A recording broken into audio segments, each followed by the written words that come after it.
Bonjour à tous et bienvenue sur ma chaîne. On se retrouve aujourd'hui pour une nouvelle recette. Donc c'est une tarte aux fraises sur un sablé breton. Je vous avoue que j'ai un peu de retard au niveau du montage, donc ça fait un petit moment que j'ai déjà tourné cette vidéo. C'est vraiment une recette très simple. Enfin, c'est les tartes aux fraises qu'on achète en boulangerie, mais elle est tellement meilleure quand elle est faite maison. Donc je vous encourage vivement à essayer cette recette.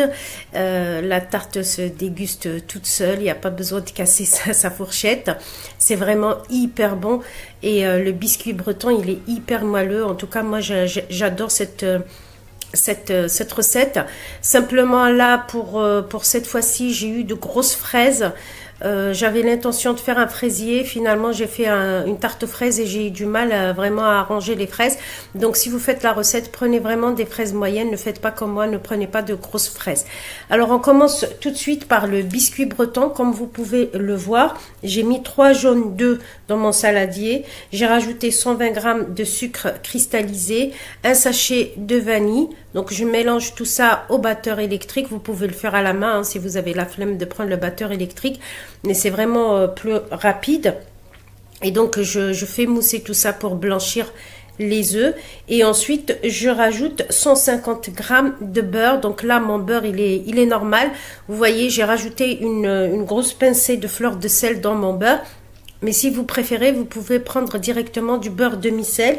Moi, je préfère prendre du beurre doux et je rajoute une bonne pincée de fleur de sel. Donc là, mon beurre, il est à température ambiante, plutôt mou comme il fait chaud chez moi.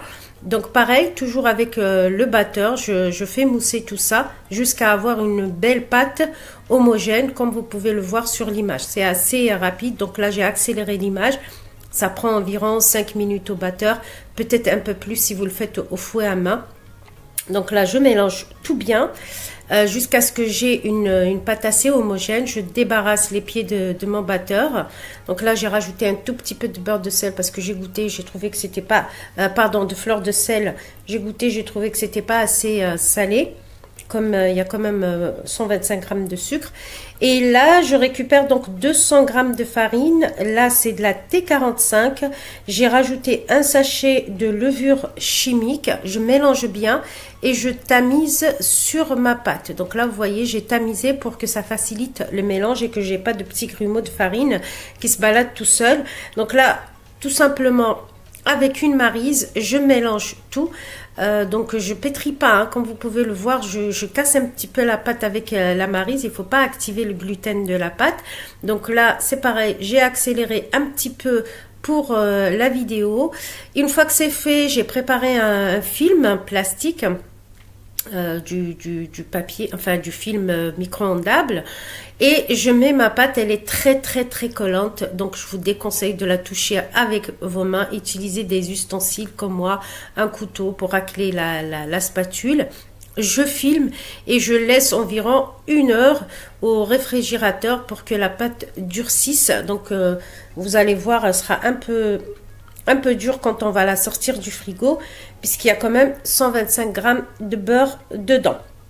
Donc normalement je vous ai donné tous les ingrédients: 3 jaunes d'œufs, 125 g de sucre cristallisé, 150 g de beurre demi-sel ou du beurre normal avec une bonne pincée de fleur de sel, 200 g de farine tamisée, un sachet de levure chimique. En attendant, on va préparer la crème pâtissière. Vu qu'on va la décorer, enfin la garnir avec une crème diplomate ou une crème légère. Donc là, la base de la crème diplomate, c'est une crème pâtissière plus une crème comment dire, une crème mentée. Voilà, c'est pas une crème chantilly, une crème mentée. Donc pour ma crème pâtissière, vous allez voir, on n'a pas besoin de beaucoup d'ingrédients. J'ai un jaune d'œuf, 15 g de maïzena, 25 g de sucre. Donc vous pouvez le voir, j'ai mis 5 g dans mon lait et j'ai mis 20 g dans ce mélange. Et j'ai mis 125 g de lait entier à bouillir. Donc je récapitule: un jaune d'œuf, 20 g de sucre avec le jaune d'œuf, de la vanille, 125 g de lait entier à bouillir avec 5 g de sucre, 15 g de maïzena que je mélange avec le jaune d'œuf et les 20 grammes de sucre, une pincée de sel. Donc là, je mélange et je récupère donc un petit peu de lait qui est en train de bouillir pour détendre mon mélange, petit à petit pour pas brûler les œufs, le mélange d'œufs et de farine. Donc, je détends un petit peu mon appareil, j'en rajoute un peu et là, je mets tout directement et ensuite, je transvase dans la casserole et je fais cuire tout en remuant avec mon fouet à feu doux. Donc là, vous voyez, ça prend 5 minutes, le mélange s'épaissit. J'ai déjà fait des vidéos sur la crème pâtissière, donc vous pouvez les consulter. Donc là, je retire ma crème pâtissière du feu, je la mélange avec mon fouet jusqu'à ce qu'elle retombe un tout petit peu en température et je rajoute une bonne noisette, une bonne cuillère à soupe de beurre. Donc ne rajoutez pas le beurre directement quand elle est très très chaude, sinon il va fondre. Donc là, il se mélange bien avec la crème pâtissière. Une fois que c'est bien mélangé, je débarrasse dans un récipient assez plat pour que ça aille plus vite. Et je filme au contact. Donc là, je mets à température ambiante, hein, je la mets pas au frigo, ça ne sert strictement à rien. Je la laisse juste à température ambiante. Si vous voyez qu'elle est encore trop chaude, vous la passez un petit peu au frigo. Mais là, le temps que mon biscuit repose, qu'il cuise, etc., elle sera à bonne température pour que je puisse la travailler tout à l'heure et la mélanger à la crème fouettée. Entre-temps, donc là, mon biscuit, il est reposé. Je le récupère. J'ai récupéré mon cercle. Il fait 22 cm. Donc, il est assez haut, mais je n'en ai pas d'autres. Je récupère 2 feuilles de papier sulfurisé. Et je vais étaler donc mon biscuit. Vous voyez, il est assez dur parce qu'il y a quand même, comme je vous l'ai dit, une bonne quantité de beurre. Donc, je le ramollis un tout petit peu avec mon rouleau pâtissier. Donc là, je vais lui donner une épaisseur d'à peu près 7 mm parce qu'il y a de la levure dedans et je veux pas forcément un gros biscuit, même si le biscuit breton, il est vraiment hyper moelleux. Donc vous pouvez faire un biscuit assez haut, il n'y a pas de souci. Donc là, je l'étale tant bien que mal avec mon rouleau pâtissier et ensuite je le découpe avec mon cercle et j'enlève l'excédent pour faire quelque chose de joli. Et ensuite, je le pique avec une fourchette et je le mets au four à 180 degrés pendant 15 minutes. Attention, mon four, il chauffe assez vite. Donc, regardez, vérifiez la cuisson. Il faut qu'il ait une belle couleur dorée, comme la couleur des biscuits bretons qu'on achète en boîte. Vraiment quelque chose d'assez doré, vous allez le voir de toute façon, même si la lumière ne lui rend pas forcément hommage, mais on connaît tous la couleur du biscuit breton. Donc vous pouvez le voir, j'enlève les excédents derrière le moule et je le pique avec une fourchette pour le mettre en cuisson.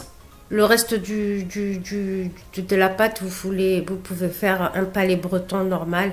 De toute façon, les palais bretons, ils se mangent tout seuls facilement. Les enfants adorent ça, ça passe crème. Donc là, mon four est préchauffé à 180 degrés. Comme je vous l'ai dit, je le pique à la fourchette. Et hop, cuisson pendant 15 minutes pour ma part. Au bout de 15 minutes, vous pouvez le voir, le petit palais breton à côté que j'ai laissé, il est bien cuit, bien doré. Et il est vraiment croustillant à l'extérieur et hyper moelleux à l'intérieur. Et vraiment pour les tartes aux fraises, c'est juste magnifique, topissime. Donc je le laisse reposer, je le débarrasse sur une plaque, sur une grille, pardon. Je vous montre, voilà, le dessous, il est bien cuit aussi. Et je vais m'attaquer à ma crème. Donc je récupère ma crème pâtissière que j'ai bien ramollie avec le fouet. Vous pouvez le faire au robot électrique. Moi je l'ai fait directement à la main. De l'autre côté, comme je vous ai dit, j'ai monté 100 ml de crème chantilly avec de la crème à 30%. Pareil, vous avez une vidéo pour la crème diplomate. Vous pouvez aller la voir juste ici. Donc là, je l'ai mélangé. Donc comme je vous ai dit, avec 100 ml de crème fouettée à 30%. Surtout prenez 30%. Et là, je l'ai mise en poche et j'ai tapissé mon biscuit breton. Donc vous n'êtes pas obligé de la mettre en poche, mais vous aurez quelque chose de régulier. Donc moi je suis assez généreuse en crème, vous pouvez en mettre moins, mais voilà, c'est un défaut que j'ai. Quand je commence à garnir, j'ai toujours envie d'en mettre beaucoup, mais mettez-en un peu moins. Voilà, donc j'étale tout ça à la spatule pour avoir quelque chose de lisse et de régulier. Entre temps, bien avant, j'ai rincé mes fraises, je les ai équeutées, coupées en deux et je les ai essuyées avec un sopalin pour les sécher. Donc elles sont déjà prêtes à l'emploi et on va commencer à décorer. Bien sûr, à cette étape, moi j'ai mis des fraises. Comme je vous ai dit, le mieux c'est de prendre des petites fraises. Ne faites pas comme moi. Moi j'ai pris de grosses fraises parce qu'à la base, je voulais faire un fraisier. Et finalement, j'ai changé d'avis pour faire une tarte fraise et j'ai vraiment eu un peu de mal à les arranger. Comme vous pouvez le voir, elles sont hyper grosses. Voilà, c'est juste un petit détail. Si vous n'avez pas encore fait vos courses, essayez de prendre des fraises plus petites. Et sinon, vous pouvez les faire avec des framboises, juste avec un peu de sucre glace par-dessus. Ou alors des mûres. Enfin voilà, vous pouvez faire avec n'importe quel fruit. Et vous pouvez aussi faire plusieurs fruits en même temps pour faire une jolie décoration. Donc là, moi, j'essaye tant bien que mal de faire ma rosace avec mes grosses fraises. Je vous avoue que c'était pas gagné d'avance, mais bon, l'essentiel, c'est le goût. C'était vraiment très, très, très bon. Donc, je vous laisse décorer votre votre tarte à votre goût. Donnez libre cours à votre imagination et votre créativité. Donc, je vous laisse regarder la vidéo, comment je pose mes fraises, comment je fais les arrondis. Et ensuite, on continue la recette.